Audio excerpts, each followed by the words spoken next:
உலக மக்கள் எல்லோருக்கும் வணக்கம். நான் உங்கள் ஜி கோபால் பேசுகிறேன். இன்னைக்கு நம்ம பேசக்கூடிய தலைப்பு தமிழ் புத்தாண்டு பலன்கள்.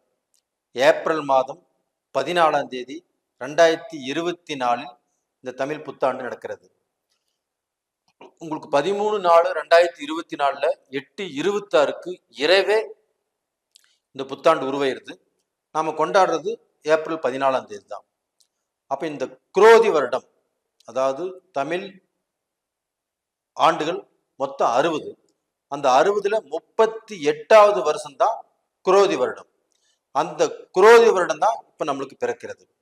அப்ப இந்த குரோதி வருடம் பிறக்கும் போது நாம விடிய காலையில பிரம்ம முகூர்த்தத்தில் 3 to 4:30 அகல் விளக்கேற்றி, அதாவது 3 இல்லைன்னா 5 இல்லைன்னா 7 இந்த அகல் விளக்கு ஏற்றி காரிய சித்தி மாலையை படித்து 11 முறை கேட்டு வந்தாங்கன்னா கண்டிப்பாக அந்த விநாயகருடைய அனுகிரகம் நம்மளுக்கு எல்லா குறைகள் இல்லாத வாழ்க்கையை ஏற்படுத்தி கொடுக்கும். அப்ப டோட்டலா பாத்தீங்கன்னா இந்த குரோதி வருடம் கன்னி ராசிக்காரங்களுக்கு எப்படி இருக்கும் அப்படின்னா, கன்னி ராசிக்காரங்களுக்கு சத்துருக்கள் இல்லாத, எதிரிகள் இல்லாத, துரோகிகள் இல்லாத ஒரு வாழ்க்கையை, ஒரு அட்டகாசமான வாழ்க்கையை இந்த குரோதி வருடமாகப்பட்டது உருவாக்கி கொடுக்கிறது. அப்ப இதனுடைய பயனால கன்னிராசிக்காரங்களாகப்பட்டது ஒரு தடை இல்லாத வாழ்க்கை, ஒரு சிக்கல் இல்லாத வாழ்க்கை, ஒரு குழப்பம் இல்லாத வாழ்க்கையை வாழ போறாங்க. அப்ப அவங்களுக்கு தொழிலுக்கு தடை வரலாம், அவங்க பிசினஸுக்கு தடை வரலாம், அவங்க செய்யக்கூடிய வேலைக்கு தடை வரலாம். இதுல தடைகள் இல்லாமல் இருந்தா தானே அவங்களுடைய வாழ்க்கையில அவங்க உயர முடியும், ஒரு செல்வந்தராக முடியும், அவங்க பட்ட கடனை அடைக்க முடியும். அதற்குண்டான வாய்ப்பை இந்த குரோதி வருடம் ஏற்படுத்தி கொடுக்கிறது. அப்ப டோட்டலா பார்த்தீங்கன்னா கன்னிராசிக்காரங்களுக்கு தடை இல்லாத வருடமாக இந்த குரோதி வருடம் ஆரம்பமே நல்லா இருக்குது. இது போக இந்த கன்னி ராசிக்காரங்களுக்கு அவங்க பெற்ற பிள்ளைகள்னால் அந்த பிள்ளைகளுக்கு நல்ல படிப்பு, நல்ல தொழில், நல்ல திருமணம், அவங்க வாழ்க்கையில உயர உயர வளர்வது, இதை அவங்க கண்கள்ல பார்த்து சந்தோஷப்படக்கூடிய ஒரு அருமையான டைம் ஆகப்பட்டது இந்த காலகட்டத்தில் நடக்கும் இந்த குரோதி வருடத்தில். இப்ப அதே சமயத்துல பாத்தீங்கன்னா இந்த பீரியட்ல அவங்களுக்கு எந்த வித தடையுமே இல்லை. அப்போ இவங்களுக்கு எதிரிகள் தொந்தரவு, எதிரிகள்னால, துரோகிகள்னால இவங்க குடும்பத்துல பிரச்சனைகள், சிக்கல்கள் இவங்க குடும்பம் பிரியப்பட்டு ஆணொரு பக்கம் பொண்ணொரு பக்கம் போகக்கூடிய சூழ்நிலைகள் உருவாகி போச்சு. அது எல்லாமே தீர்ந்து இந்த காலகட்டத்துல நல்லபடியாக வாழ்வாங்க. அப்போ இந்த கன்னிராசியில பிறந்த ஆண் பெண் இருபாலரும் இன்னைக்கு ஒருத்தர் புரிஞ்சுக்கிட்டு ஒரு நல்ல நிம்மதியான வாழ்க்கை கண்டிப்பாக வாழக்கூடிய ஒரு கட்டம் வந்தாச்சு. அப்ப இந்த குரோதி வருடத்துல கன்னிராசியில பிறந்தவங்க தன்னுடைய வாழ்க்கையில புதிய முயற்சிகள் எடுத்து அந்த முயற்சிகளில் வெற்றி பெறணும் அப்படிங்கிற திங்கிங் அப்போ அவங்க நல்லபடியான நல்ல முயற்சிகள் எடுத்து அந்த முயற்சிகள் மூலியமாக வாழ்க்கையில நல்ல பொசிஷனுக்கு வருவாங்க.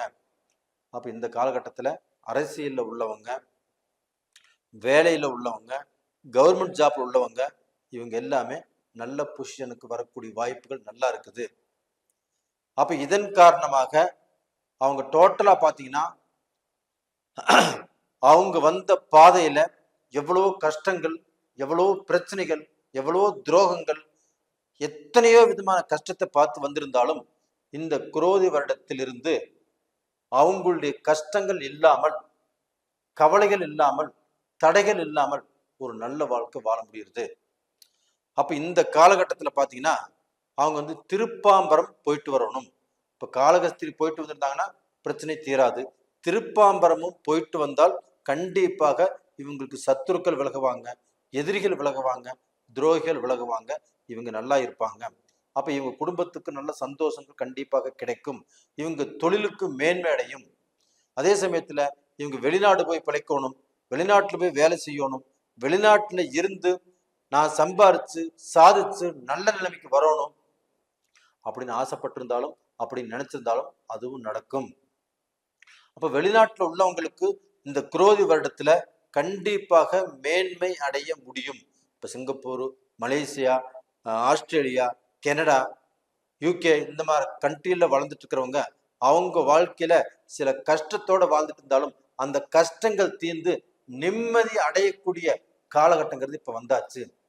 அதே சமயத்தில் இந்தியாவில இருந்து வெளிநாடு பிழைக்க போனவங்க அவங்களும் சில தடைகளோடு இருந்தாங்க. அவங்களுக்கும் அந்த தடைகள் எல்லாமே நிவர்த்தியாகி நல்ல வாழ்க்கை வாழ போறாங்க. அப்போ டோட்டலா பாத்தீங்கன்னா அவங்களுக்கு எதிர்பாராத சில நல்ல மாற்றங்கள், அதே சமயத்துல அவங்க எதிர்பார்க்காத அவங்களுடைய தலைமையிலிருந்து நல்ல விஷயங்கள் கண்டிப்பா கேட்க போறாங்க. இது எல்லாமே நடக்கும். இப்ப கன்னிராசிக்காரங்க கண்டிப்பாக நல்லா இருக்க போறீங்க. அப்ப இந்த மாதிரி சமயத்துல பாத்தீங்கன்னா அவங்களுக்கு இந்த ஜாயின்ட்ஸ் பெயின், ஒற்றை தலைவலி, முதுகு வலி இந்த மாதிரி பிரச்சனைகள் வருவதற்குண்டான வாய்ப்புகள் இருக்குது. அதை மருத்துவ ரீதியாக நீங்கள் பார்த்து சரி செய்து கொள்ளலாம். அப்ப இந்த காலகட்டத்துல உங்களுக்கு மருத்துவம் பார்த்தாலும் அந்த மருத்துவம் திருப்தியாக அமையும், குறை இருக்காது. அப்ப கன்னிராசியில பிறந்தவங்களுக்கு கண்டிப்பாக அவங்க நல்ல நிலைமைக்கு வரக்கூடிய வாய்ப்புகள் நிறைஞ்சிருக்குது. இந்த காலகட்டத்துல கணவனும் மனைவியும் அடுத்தவங்களுடைய பிரச்சனைகளில தலை விடாமல் இருப்பது நல்ல விஷயம். அப்ப அவங்களுடைய குடும்பமாகப்பட்டது குழப்பம் இல்லாமல் நல்லபடியாக வாழ்ந்துட்டு இருக்கும். அப்ப டோட்டலா பாத்தீங்கன்னா இந்த கன்னிராசியில பிறந்த ஆண்கள் பெண்கள் எல்லாருமே நல்லா இருப்பாங்க. கன்னிராசியில பிறந்த பெண்களுக்காகப்பட்டது இந்த பீரியட்ல லாட்ரி வாங்கக்கூடிய யோகங்கள் இருக்குது. அந்த லாட்ரினால கண்டிப்பாக ஒரு நல்ல பொசிஷனுக்கு வரக்கூடிய வாய்ப்புகள் இருக்குது. அப்ப இந்த யோகத்தினால ஆண் வாங்கினாலும் சரி பெண் வாங்கினாலும் சரி லாட்ரி, அப்படி இல்லைன்னா ஷேர் மார்க்கெட்லயும் ஒரு நல்ல முயற்சிக்கு வரக்கூடிய வாய்ப்புகள் இருக்குது. அப்ப அவங்க தொழிலே செஞ்சாலும் அந்த தொழிலையும் நல்லா இருப்பாங்க. அப்ப டோட்டலா பாத்தீங்கன்னா இந்த பதிவு உங்களுக்கு பிடிச்சிருக்குன்னு நினைக்கிறேன். அந்த பதிவு பிடிச்சிருந்துச்சுன்னா கண்டிப்பாக நீங்க சப்ஸ்கிரைப் பண்ணுங்க, லைக் பண்ணுங்க, ஆல் அப்படிங்கிற பெல் பட்டனையும் பிரஸ் பண்ணிக்கோங்க. அதே சமயத்துல உங்களுடைய ஜென்ம ஜாதகத்தில் நடக்கக்கூடிய தசா புத்திகள் உங்களுக்கு சாதகமாக இருந்துச்சுன்னா அது உங்களை பார்க்க போனா மேலும் மேலும் வளர்ச்சி அடைய செய்யும். அப்ப அந்த தசா புத்தி சாதகமாக இருக்கிறதா பாதகமாக இருக்கிறதா அப்படின்னு பார்த்து தெரிஞ்சுக்கோங்க. அப்படி தெரிஞ்சுக்கிறதுக்கு கீழே 2 நம்பர் கொடுத்துருக்குறோம், கான்டாக்ட் பண்ணுங்க, வாட்ஸ்அப் பண்ணுங்க. உங்களிடமிருந்து விடைபெறுவது உங்களின் ஜி கோபால். நன்றி, வணக்கம்.